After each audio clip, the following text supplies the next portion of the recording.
bénédiction. Jamais. Jésus n'est pas venu mourir pour la bénédiction de l'homme. L'homme a déjà été béni. Dieu a créé l'homme et la femme. Dieu les a bénis. Tu ne prêches pas pour être béni. Tu ne donnes pas les offrandes pour être béni. Tu ne payes pas tes dîmes pour être béni. Tu es béni. C'est parce que tu es béni que tu bénis Dieu. Amen. Si vous dites bénissez Dieu, les pasteurs vous disent bénissez Dieu, c'est parce que le pasteur au moins sait que vous êtes béni. Voilà pourquoi il vous exhorte de lui rendre. Amen. Gloire à Dieu. De lui rendre. Amen. La révélation. De lui rendre. S'il vous dit bénissez Dieu, vous allez bénir Dieu. Comment si vous-même vous n'êtes pas béni? Alors, vous êtes béni.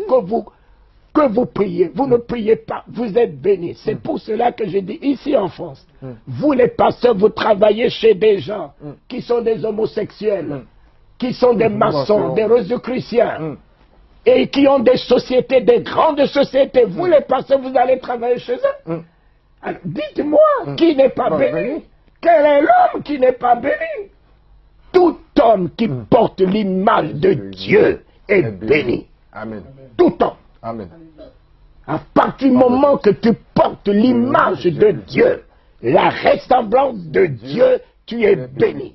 Et si tu veux croire que tu es maudit, tant pis pour toi. Amen. C'est parce que tu as cru que tu es maudit, que tu es maudit. Et tu es maudit. Gloire à Dieu. Le jour où tu croiras que tu es béni, tu n'as pas besoin de l'huile d'onction, tu n'as pas besoin d'imposition de main, tu n'as pas besoin que quelqu'un te pousse par terre. Crois que tu es béni. Et la bénédiction qui est dans ta vie se mettra en référence, en existence, en ta faveur.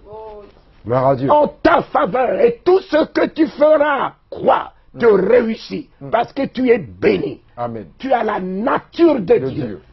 Tu es l'image de Dieu. Tu es la ressemblance de Dieu. Amen. Si Dieu est saint, crois que tu es saint. Amen. Amen. Si Dieu est pur, crois que tu es pur. Même si tu es tombé, tu n'es pas terrassé. Crois. Amen. Voilà. Et puis, j'ai commencé à annoncer l'évangile sans voir la Bible.